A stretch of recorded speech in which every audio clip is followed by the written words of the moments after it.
My name's Oliver, and I'm an associate director here at HPCA, and you've been burdened with me because Joe, who would usually present this, has been called away.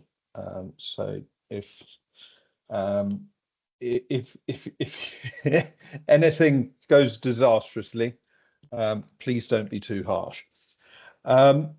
So today is the second session of the career progression series. We've got 3 in total, so thank you all for making it along.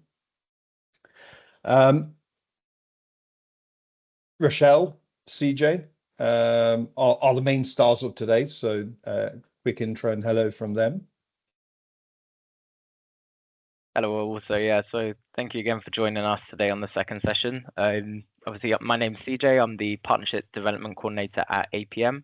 And yeah, Rochelle and I are here to have this kind of conversation with you guys as well, and help support you with this webinar today. And I'm Rochelle Sampson-Clarke, and I'll be talking about my career journey and hopefully giving you some tips about how to progress in the healthcare NHS profession. So I look forward to speaking more about that later. Brilliant. Thank you, CJ and Rochelle. And before we kick off, I'm going to take us through a few slides about HPCA, what we're trying to achieve together, and then we'll have a short question on Mentimeter. Hopefully it works. I set it up, so it'll have to be fingers crossed, and that will hopefully focus some of the challenges you're all facing, and then hopefully we'll cover some of that off through the chats. So I will get through the intro. I think the main thing to understand the HPCA, Healthcare Project and Change Association, is we're a community of practice trying to raise the standards around project management, project and change management within a healthcare setting. This is something for all you project professionals. You'll know very well that one of our biggest tasks is, being the facilitator, having lots of connections, collaborations, and as you'll see, there are lots of associations we've already linked with, and the major challenge we've got in a healthcare setting is that not all of us are permanent project managers. Some of us have come from different professions, and we're exposed to this challenging world of change, and how do you do it well? And that's really what we try to do as an association, is make sure we're having all the conversations to really make everyone's lives a lot easier. And that's starting to think about that, and we've got various regions and leads heading up those conversations. Now, as a community of practice, we run free webinar series and events. The next one on the 4th of June, 4th of June, not June, will be led by CJ and Helen Donaghy. So do sign up for that.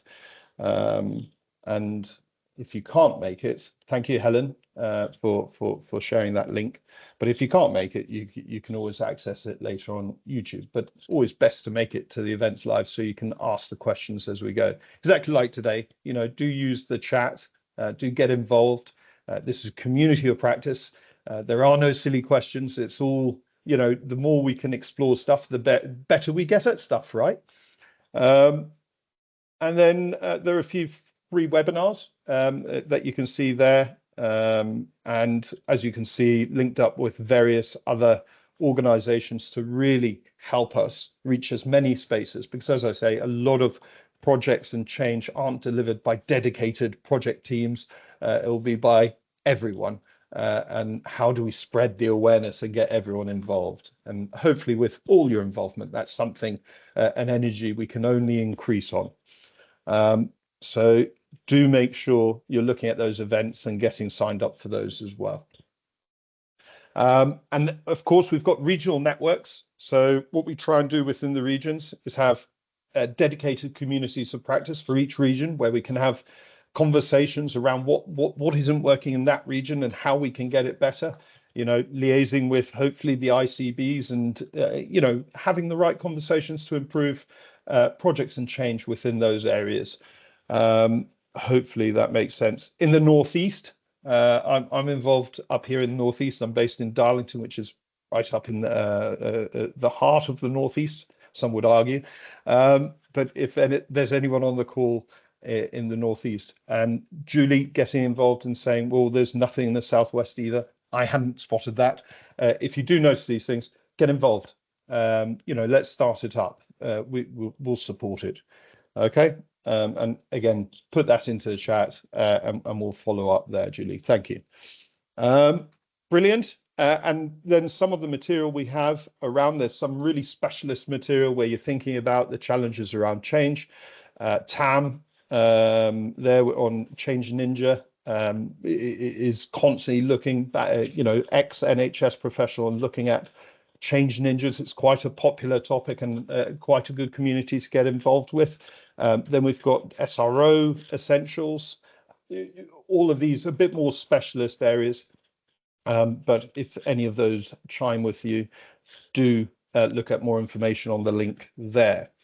And then we've got the essentials. I've been involved in delivering a few of these. The last one we did, I think, was with Yorkshire Ambulance Services, and that was risk management and benefits management. Anything in the Midlands, Cassie? I think I didn't see, did we have Midlands covered? If not, you know, leave that there, we'll follow up. Okay, so more information on the essentials programs there, but if you think, oh, actually it would be good for our environment to have any of these courses, do get in touch and we'll see what we can do to up the levels. And remember, there's also organizational membership, which pinged off. I will have to come off that and I'll just look at it this way. It's got a timer on it. And that's some of the benefits there around organizational membership. It's not expensive, but then finding cash within the NHS isn't always the easiest thing. But yeah, that's what membership looks like. And hopefully that has been a reasonable introduction to the HPCA and where our focus is. It's all about contributing to the journey towards the APM's vision of a world in which all projects succeed. And, you know, how can we do that within a healthcare setting, especially when less resources available to us, more demands put on us, you know, the challenges within the NHS and getting change through, I'm sure we'll all know. It's really hard. And the level of change that we're all exposed to is high. But that's where you get your experience and you probably get into a great space to support the future world of change. Okay, now I promised we'd do a Mentimeter, so I'm going to share my screen and hope this goes right. Please go right. Here we go.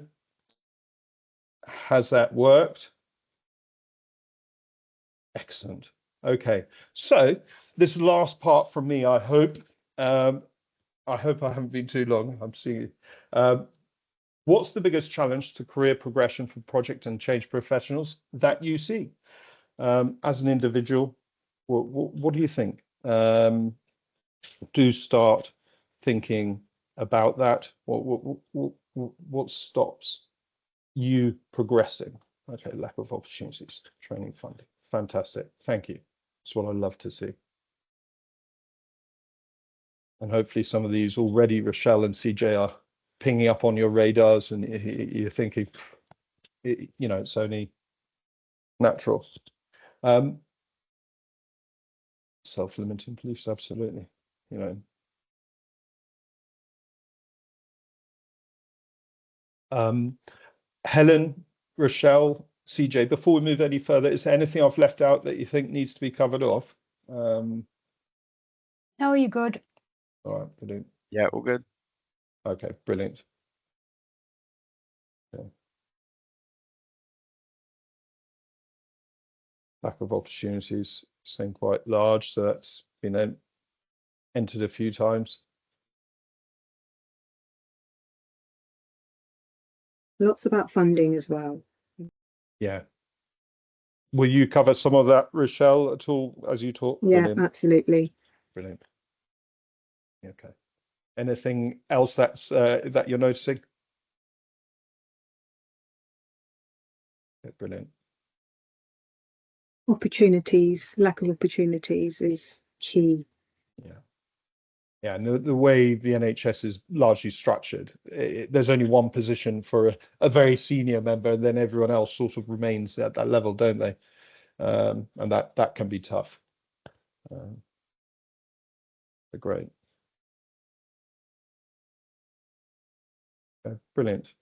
Well, we'll start to move on. CJ, if you want to take control of the screen, that will run in the background. So I'll summarize it as best I can. So I'll just focus on this. But hopefully that's given both you, Rochelle, and CJ a bit of an understanding as to what the challenges our audience are facing. Is that good? A good start. All right, I will shut up. CJ, over to you. Thank you, Oliver. Yeah, that's great. I've made a few notes, so hopefully I can kind of weave this into my presentation as well, and Rochelle can kind of pick out some points as well when she kind of dives into her experience as well. So thank you very much. Let me just share my screen now. Brilliant. I'm hoping you can just take over. Brilliant. Thank you.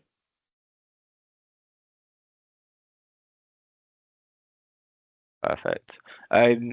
So welcome everyone, and again, thank you for joining us today. I just want to say a quick thank you to HPCA, Joe, who will hopefully join us shortly, Oliver, Helen, and Rochelle as well, just for helping to arrange a session and just to make it come into fruition. And yeah, I hope that you all find it valuable, and pop any questions in the chat, and we can kind of pick them up as we go along as well. So I mentioned earlier, my name is CJ. I'm the Partnership Development Coordinator here at APM, and I look after the organizations within corporate partnership that are at the corporate affiliate status. So HPCA is one of the corporate affiliates that I work with, and we've kind of put together this three-part webinar series to discuss career developments. My kind of perspective is coming from a APM standpoint and how we sit as an organization and how we can support you in all these areas. And yeah, hopefully as we move on with this webinar, Rochelle can kind of give some insights and some helpful tips and knowledge and just share her experience as well. So you can kind of get a little bit of a mixture between both and in terms of being within the organization and also how we can support you from an outside point of view. Just before I start, for those of you who attended our previous session, there will be some content which might overlap. So apologies for that. But for those of you who are new, I hope that you do find the new information valuable. But I'll just make a start. So APM, who we are as an organization. So we are the only chartered membership organization for the project profession in the world. And we're not just here to support project managers, but really anyone within that P3M space. So anyone within that project portfolios and programs kind of space. As an organization, we received our Royal Chartership in 2017, and we began offering chartership to individuals in 2018 as well. So we're still in that early phase in terms of that chartership realm, but we're growing rapidly as well.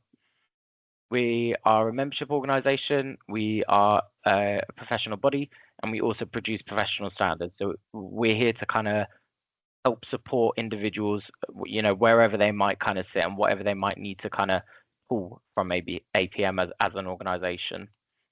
As a organization as well, we are a registered educational charity. So all of our profits are going back into the profession. And all of this kind of together allows us to provide this sense of community and a wealth of resources and networking opportunities as well to the project community, all over the world. Again, I kind of highlighted this in our previous session, but how that kind of looks as an overview and how that looks in terms of figures and in a visual format, we have a huge community of over 45,000 members. Who are accessing our benefits, our member benefits as well. And how that sits in terms of corporate partners, we've got over 470 corporate partners, and again, still growing. The chartered space, we've got over 4,000 chartered professionals, and we'll move into that more in the next session. But the chartership is kind of seen as that gold standard within the project profession as well.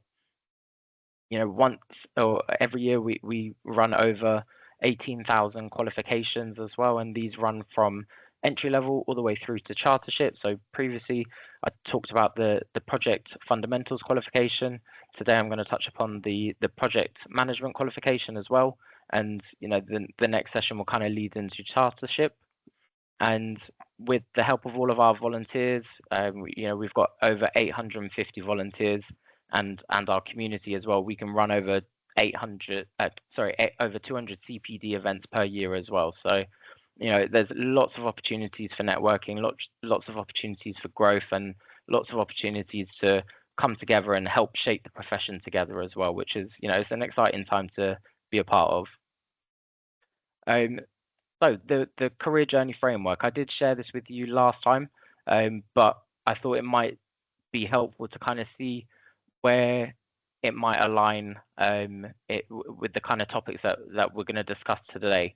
And for the purpose of today's one, I'm going to really focus on kind of the operational and the management phase of a career journey, and where that might sit, and what kind of materials and resources you can draw from APM, whether that be looking into memberships or looking into qualifications as well. So that's the career journey framework. In regards to the qualifications and memberships, so you can follow a linear route through the qualifications, but none of them are prerequisite to another. So you don't need to have completed one to move on to the next, but it's just an idea of how each level of qualification and each level might fit with experience. So you also don't have to be a member to have a qualification, and vice versa as well. So if I kind of think back to the Mentimeter in terms of what was popping up in terms of gaps in training, or like lack of opportunities there, we can help support you in that sense. And although I can understand that we've had the conversations before in terms of there might not be funding for this, this is available to you, and you can, Rochelle's going to highlight other ways that you can build your knowledge and develop further. But these are, if you want to kind of take it down an accredited route with us as an organization, this is what you can kind of look into, and how you can just kind of build your knowledge as well. One thing or one resource which I would recommend, which you can all kind of complete and you can all use this throughout your career journey, is the competence framework tool. So this is accessible to all, and you can access this via the resources section on the APM website. And it allows you to assess your own knowledge against the key competencies in the body of knowledge. The body of knowledge, or the competence framework tool, uses this to kind of identify any skill gaps or any shortfalls, and you can basically benchmark your skills against other roles, and it creates this really nice intuitive graph, basically just outlining which of the competencies you need to focus on, and what you need to kind of do to reach that criteria as well. So I would recommend using this tool. So for those of you who are kind of seeing that there's a lack of opportunities, or say for instance a lack of training opportunities, you can use these to see where you sit, see where it is that you're kind of wanting to reach, and really just assess yourself and take the time to go through it. What we're seeing is a lot of organizations and a lot of teams kind of sitting down with their teams and reviewing this, whether that be in one-to-ones or kind of like quarterly reviews or monthly, bi-weekly reviews, and literally just kind of taking the time and watching their progression and using this as a tool throughout their whole kind of career journey. And it's a very, very intuitive tool. So we really would recommend for you to use this. As an organization, as I said, we're here to help you and support you at every stage of your career. And within that, we've kind of created these 4 membership categories. So previously I had focused, excuse me, previously I'd focused on the student membership, but for today's session, I'm going to look into associate membership and full membership, and really just kind of dive into how you can use these membership benefits to move forward and advance your career and deepen your knowledge, and just use it as a network space as well. So I would really recommend kind of looking into these membership opportunities, and if you've got any questions at all, please feel free to pop them in the chat. But with regard to the associate membership, so these are ideal for those starting their career in projects, and it's for those who have an interest in project management as well, but you don't actually have to work or have worked in the profession, but it's a good starting point, and it's a good point to kind of progress and invest in your career as well.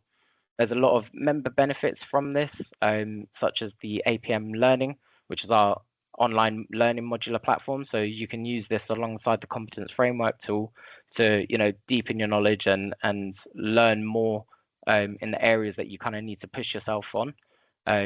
You've got the access to the APM community, which is our online platform for learners, for all of our members, and it's like an exclusive community section on there, so you can connect with individuals, you can reach out, and this is any project professionals within APM who are on that membership basis. You can also access the mentoring page as well.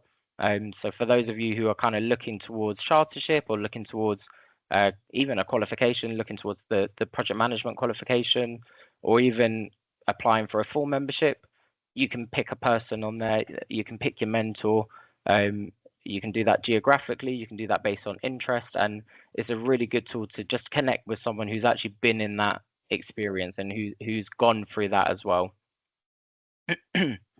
The full membership builds upon that associate membership, so this is more about kind of demonstrating your experience and demonstrating that competence, and it is more of a application process for it. So there's 3 entry routes into it. One is the experience route, which is at least 5 years within a project practitioner role. There's the second route, which is an experience and qualification route. So for instance, if you hold an accepted qualification such as the project management qualification, and you also have to have at least 3 years experience. And then there's a direct entry route as well, which is if you hold an accepted qualification. So for instance, if you're a chartered project professional. These members are then also entitled to use the post-nominals MAPM or MAPM, and they have a whole range of other privileges, such as board election voting rights as well as all the kind of member benefits that you would see previously in the associate membership. What these look like is the APM learning platform, as I mentioned. So this has very much just been refreshed in the last month, and it's a really, again, another intuitive platform where you can go for a whole range of digital resources. So there's versions of guides, modules, and there's some podcasts in there as well. It's a really well invested opportunity to learn in this space, and as I mentioned, you can have this linking up with your competence framework tool as well, and it's just all about kind of building that in and building that within your CPD as well, which as another benefit, you have that My CPD tool, which is a really nice way to kind of track all of this, and again, it's all kind of logging all of your personal development and leaning in towards where you want to kind of take your career, and hopefully Rochelle's used some of these member benefits as well. We look into My CPD when applying for chartership and applying for full membership, so I would really recommend making use of these member benefits as well. Another key focus for us is to spread our reach and bring project professionals together and build a community. And this is done by building these networks that we've got here. So we've got the interest networks, which focus on key areas of project management. For instance, Women in Project Management, which I know Rochelle is part of. And we've also got the regional networks as well. which is geographically located. So we've got 19 interest networks, and we've also got 16 regional networks. The interest network list is always growing, and we welcome any proposals. So, for instance, for those of you who kind of want to maybe even submit a proposal for a healthcare interest network, feel free to reach out, and I can put you in touch with the relevant individual. It might be a nice space to have that as your own kind of interest area, where you can pull resources together, and you can put in there in terms of any updates that might be relevant, or in terms of lack of opportunities or funding, or salary increases, what you're kind of seeing in terms of trends, those kind of things that were mentioned in the Mentimeters. You can kind of create that space to really drive change and really drive knowledge building within that specific area as well. The regional networks, so we recently launched the Republic of Ireland and also the UAE network, and we're really wanting to expand our reach and really just wanting to connect individuals from all over the globe as well. So it is a priority for us as an organization to reach out and build these networks regionally as well. So I would recommend, depending on wherever you are based upon the map, signing up for a regional network. There's conferences that take place. They have their own kind of webinars as well.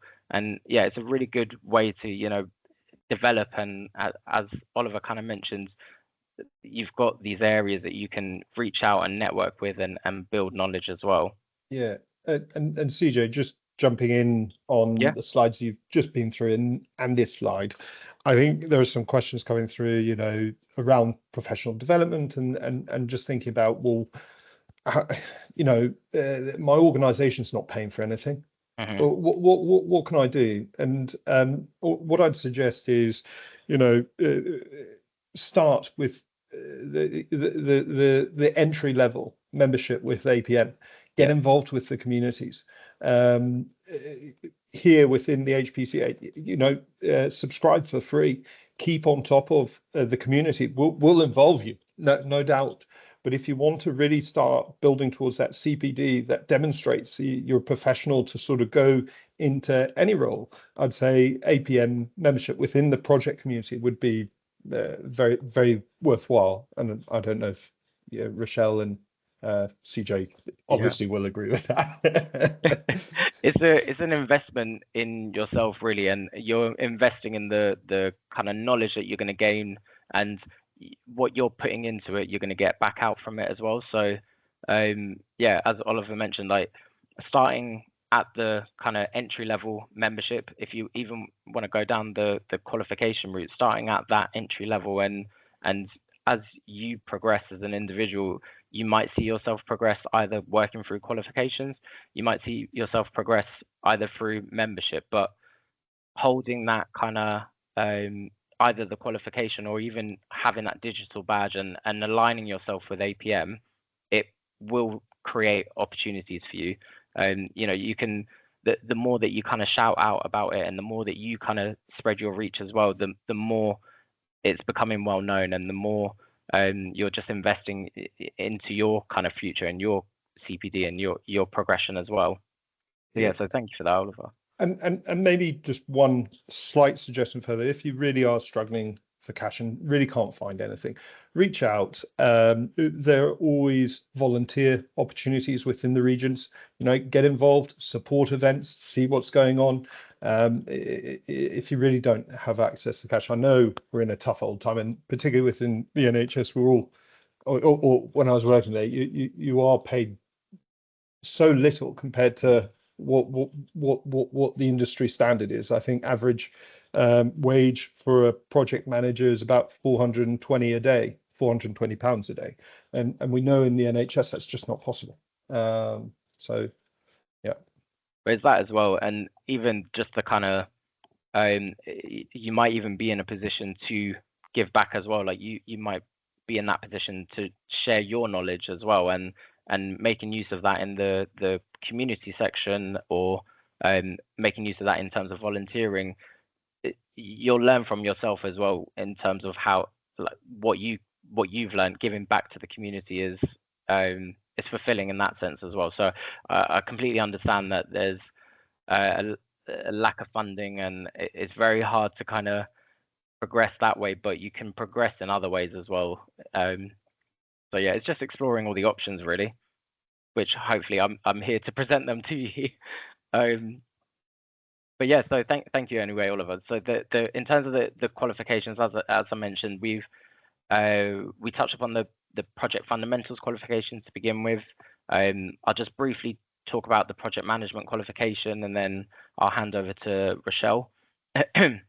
But for those of you who were kind of aware of the project management qualification beforehand, we have moved away from that 3-hour kind of essay style exam. So I know quite a lot of people were put off by this exam because it just accessibility wise was just very intense and very overwhelming as well. So we did a lot of kind of research into this, and again, we want to help develop you guys. So by doing that, we invested time into developing this and making it more accessible to everyone. So the actual exam has been revamped and was launched last year. It's kind of a mixed mode exam style qualification now. So there's multiple responses in there. You can complete the sentence using the drop down. There's a short response there's short response questions in there, and there's also long response questions as well. The exam has been more aligned to the competence framework as well, rather than the body of knowledge. And the content is pretty much mostly the same. There's just a few additional competencies and a few additional topics that are added in there. There's lots of support out there as well. So as I said, you can kind of reach out in terms of the community platform. We've got sample papers, and yeah, just hearing from others and speaking with others within your community, whether that's within your regional network. You can kind of gain tips, and working with the competence framework tool and assessing that, you can kind of just build a foundation knowledge ready for this. Yeah, any questions in regards to that, just also feel free to drop them in the chat. More than happy to answer on them. And then just very quickly, I just wanted to touch again on the corporate partnership. So rather than focusing on for you as an individual, but for those of you who are within your organization who kind of want to develop your project capability or your capacity, or even just build a sense of community within your organization, corporate partnership is here to help you with that. It helps you with that by aligning with us. And it allows you to kind of build a networking, kind of hub within your community. And it's also not just within the public sector. You can we're proud to be a pan-sector organization, so you can kind of learn best practice from other organizations. It might not typically be most relevant, but you can take the kind of the base level understanding and like marry that across. So it's a really great opportunity to learn from others as well, and it really kind of just gives you a space to help shape the profession even more. But that is all from me. I need to have a glass of water because I've spoken quite a bit, but I'd love to introduce Rochelle, who is a business intelligence project manager, and hopefully she can give some more insight into her experience as well. So thank you, Rochelle. Oh, thanks, CJ, and thanks, Oliver. So can everybody see my screen? Fabulous. Okay, so I'm going to be flipping from the two, so just let me know if I'm behind and not moving along the slide. So I'm Rochelle Sampson-Clarke. I'm a 37-year-old mum of one. My age is important later, and you'll see why. And I am a project manager at NHS South Central and West Commissioning Support Unit within the Project Management Office team, the PMO team. So I'm also going to try not to use too many acronyms, because I find in project management world, acronyms everywhere. So if I do say something that you need clarification on, just ask, that's fine, but I'll try and reduce it as much as possible. And my work is based in the Digital Data and Technology Directorate there. So Okay, so a little bit about me. So I've had 13 years experience working in the NHS healthcare sector. I originally studied law at Brunel, and after graduating years ago, I moved to Jamaica for 2 years where I got married. And I moved back in 2012, and that's when I began my healthcare journey in the NHS via agency work actually at that time. And that started off in the drug and alcohol misuse service. And when that agency work ended, I then was assigned to an NHS admin role within the adult mental health sector at something called a recovery college. So a college that put courses on that were developed by people with lived experience and professionals, and also providing courses for the same audience. And then within that role, I worked my way up to admin manager. And I was in that role as an admin manager at the Recovery College for about 6 years. And that's when I decided I needed a change. So in 2019, I transitioned into project management as an estates project officer at Solent NHS Trust, working on built environment projects, construction, refurbs, staff relocations, and new build projects. So it was quite a change, very different. And then I finally, after that, where I am now, since 2023, I have been a business intelligence project manager. So as you can see, it's been quite a varied career. And I think that for a lot of us in the NHS, we do kind of stay in the NHS for a long time and we might move around. But it kind of sucks us in and keeps us there. So that's a little bit about my background. Along my journey to becoming a project manager at SCW, I've always found it really important to utilise a resource that our organisations offer. So along with that, I've always had a bit of an inquisitive mind, always wanted to learn new things and to improve. And I think that's really key to a lot of NHS professionals who feel stuck. You've really got to open your mind and think outside the box in a lot of situations. So after that 6 years of being an admin manager at the Recovery College, I found that they had an internal coaching service within my organisation that I didn't know about before. And I thought, you know what, let me try it. Let me see if it can help me to figure out what I want to do with my life. Because what happens to a lot of us, we sit in a job or a certain sector or whatever for a period of time, and we can do things. I could, book courses and do a prospectus and things like that, but you forget which skills you have. So it was literally through the coaching service that I went to that was offered that she pulled out some amazing skills from me that I found were interchangeable between what I was doing and actually really lent themselves to project management. So for anyone at the beginning of their careers, it's a good opportunity to figure out what you're good at. And they don't tell you, but they pull it out of you. They help you in the right direction to do that. So coaching is great. And then I found out I had really transferable project management skills. And when I started my project management journey, what I chose to do is I chose to find people in the organisation, senior project managers, and go to them for shadowing.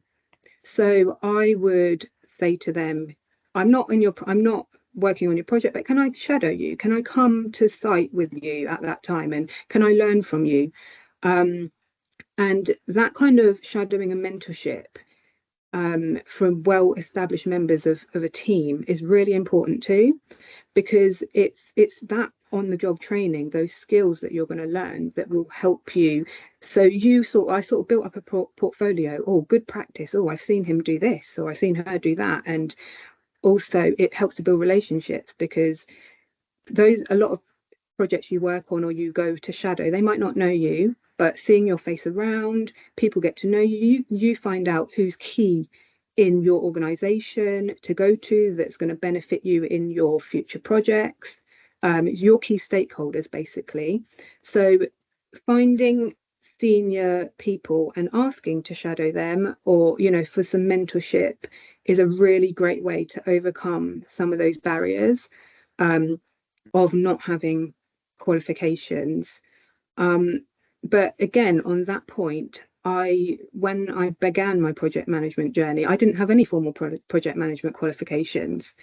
So what I also did is, before I started my new role, I went online and I found the Open University had a free project management course. So that is, it's the basic project management aspects, all the, how to get you from the beginning to the end of a project, all those basic skills that you need.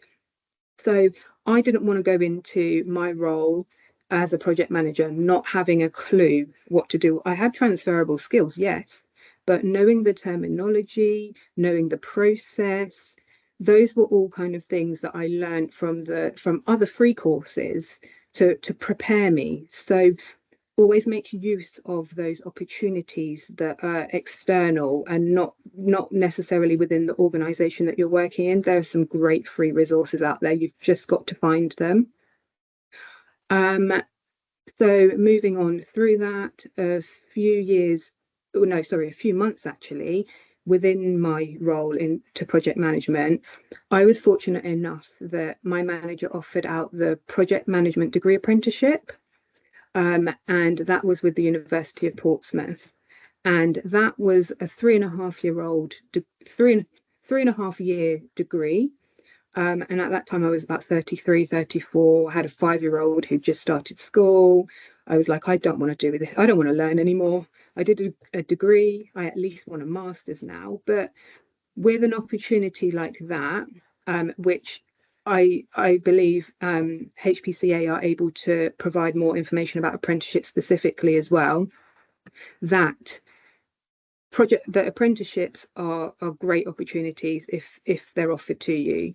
You get to train you get to do your course along with working on the job, and it's just about balancing.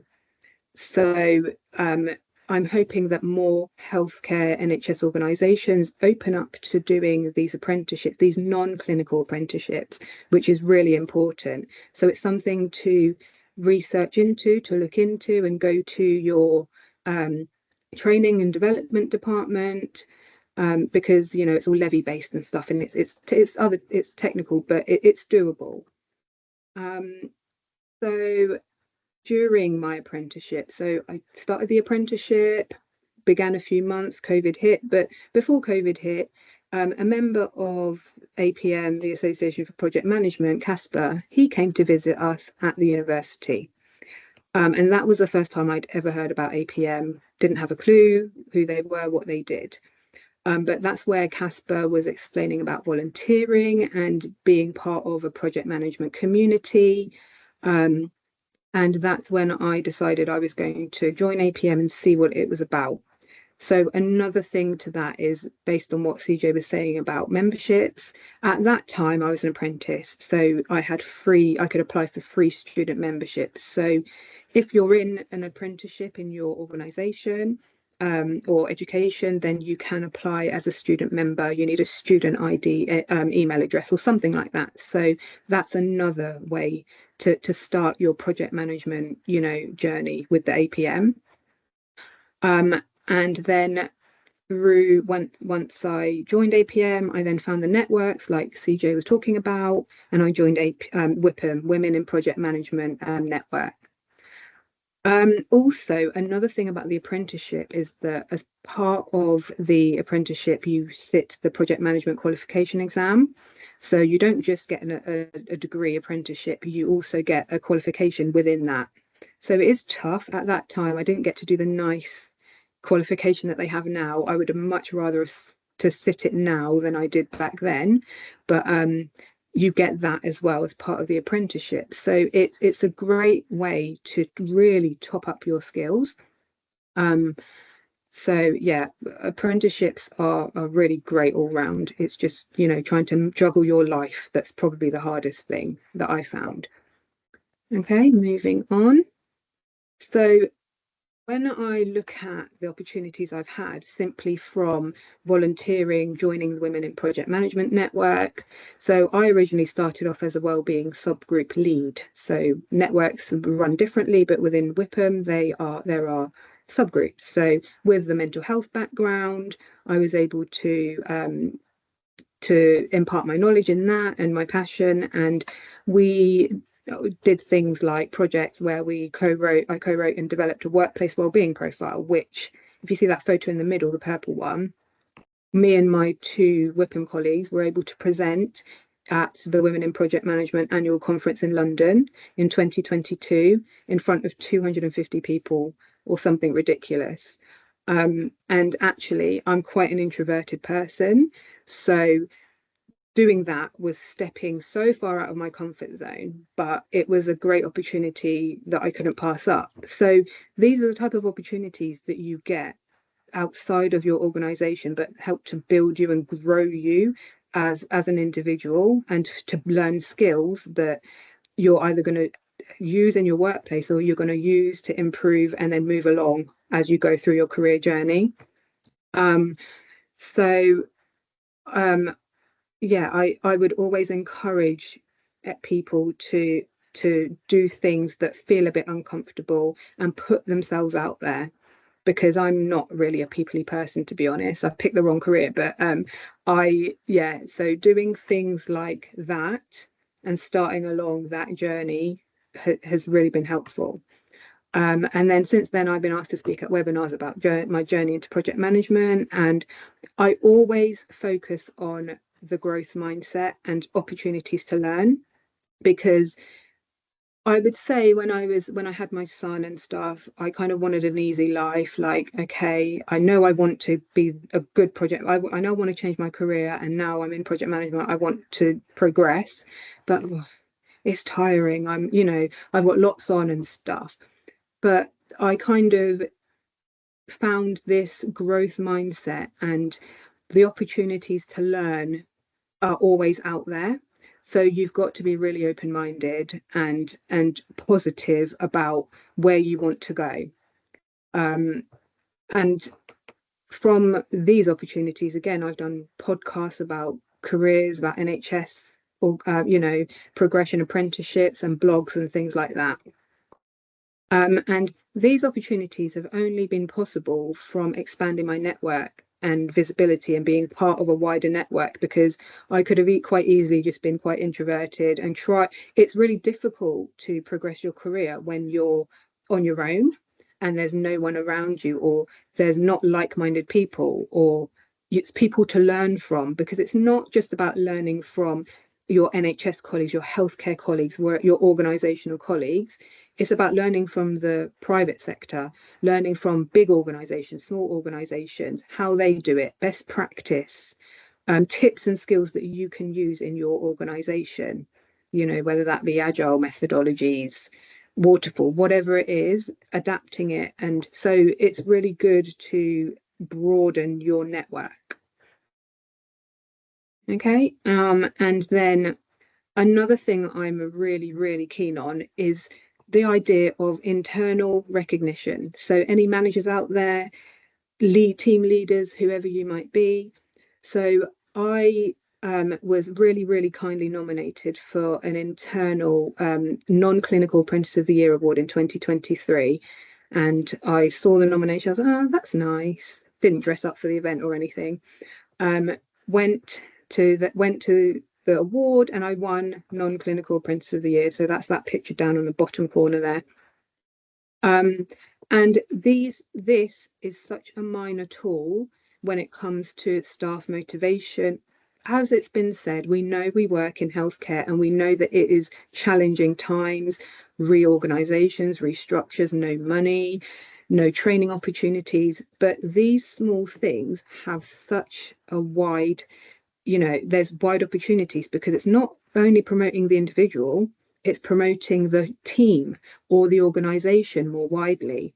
And that's what happened with the national recognition that I had. So that nomination my manager wrote, he then found a national Our Health Heroes Awards, which I'd like you all to look at if you're working with the healthcare. And there was a category of non-clinical apprentices, national apprentice of the year category, and I won silver in that. So they have a gold, silver and bronze, and it's nice to win something. Might not be gold, but at least, you know.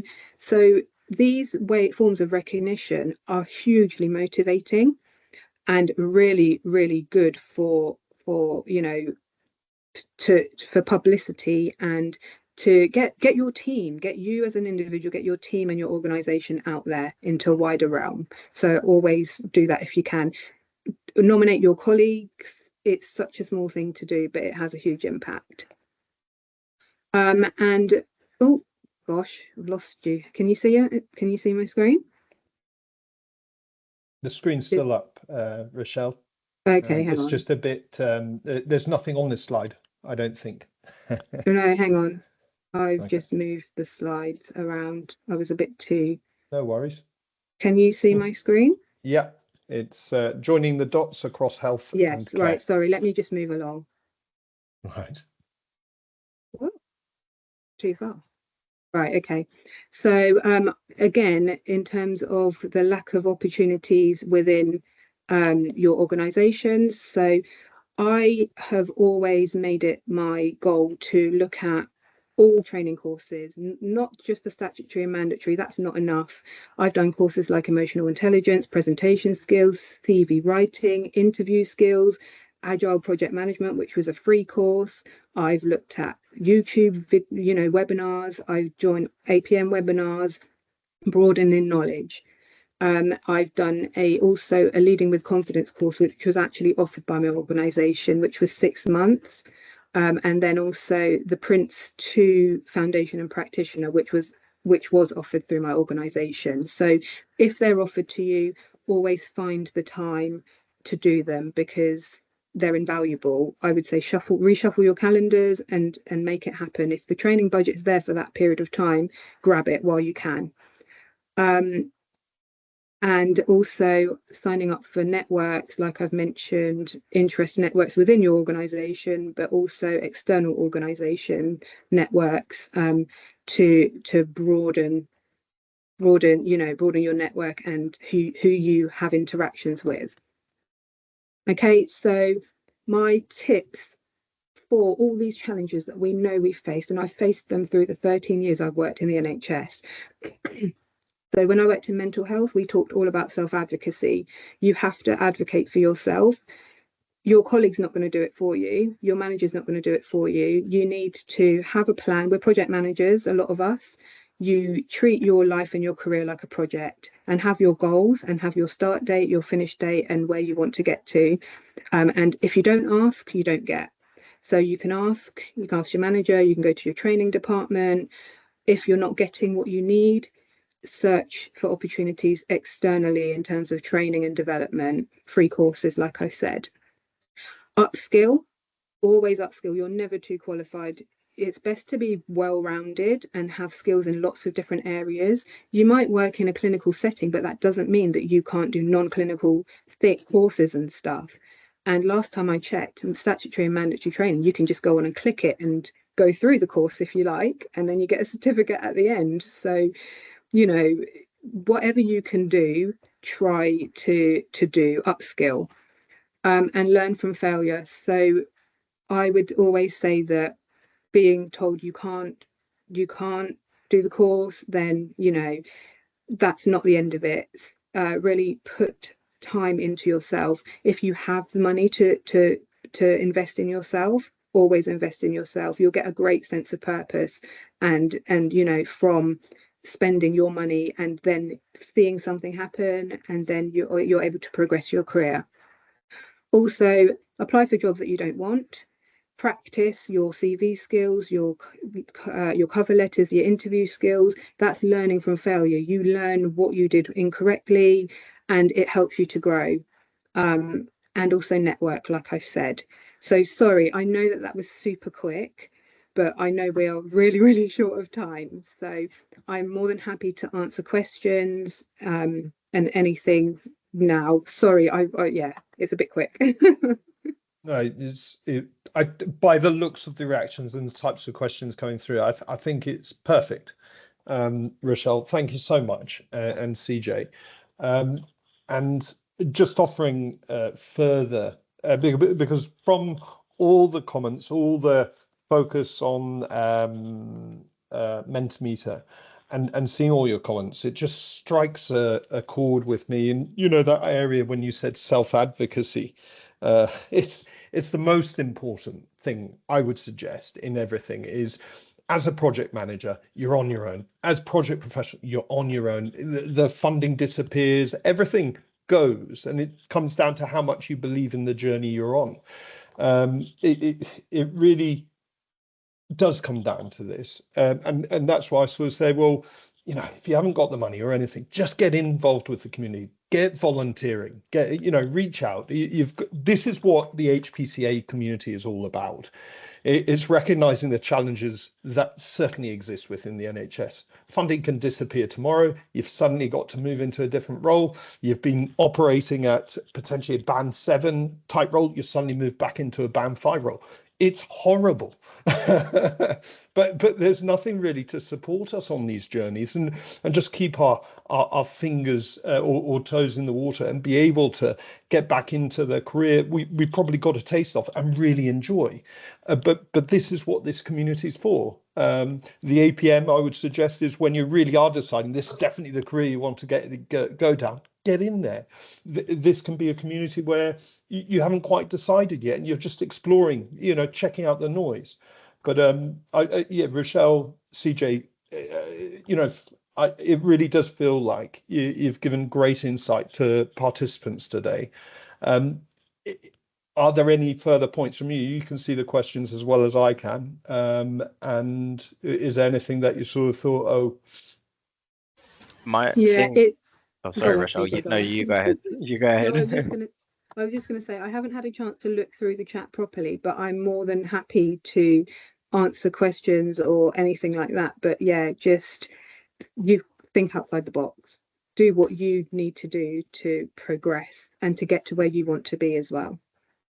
Yeah, and from my kind of thing, like the networking side of things, like it's very good knowing the content, but it's also who you know. We kind of touched on this in the last session, like have those conversations with whoever, meet whoever, like just reach out, build your network, because you don't know how that person might come in handy. Like they could really prove like a valuable asset in the future to you. So really, you know, just keep building those connections, and whether that's via HPCA, whether that's via APM, just keep building them. Yeah. And there's a feedback form Helen's dropped into the chat, so do click on that and feedback. I think we're generally on time. Yes, 2 minutes to go. Yay. Usually I'm involved with anything and it balloons. So I'm happy with that. But thank you, everyone, for getting involved. As I say, it's a lonely place sometimes, this change in project space. And it really, hopefully this is the community you can come to and always find a little bit of that next step. You know, where can we go? So hopefully that's helped. And any questions, keep dropping them in the chat. That will stay live. Anything from anyone else before we go and close this down? Michelle, CJ, Helen. I don't know if Joe's joined us on the call. Hello, I've just been answering some of the questions in the chat. You have, Joe. Anything you'd like to say, closing remarks, 1 minute? No, just thank you so much, Rochelle, for sharing your journey, and thank you everybody for all your questions. We do have another event coming up shortly on the 4th of June, which is around the route to chartership. So those that are interested in that side of it, do sign up for that one as well. Join your community, get involved. I know it's hard, but actually you are the you are the captain of your career. So it's up to you to think about which direction to go in, and use the support of the community to help you get there. Don't wait for somebody else to do it for you, because they won't. But we're here to support you and our regional networks. So thank you, everybody. Thank you, Oliver, for hosting. CJ and Rochelle, that's great. And I'll let you finish off. Oliver, thank you. Thank you. Thanks. Thank you.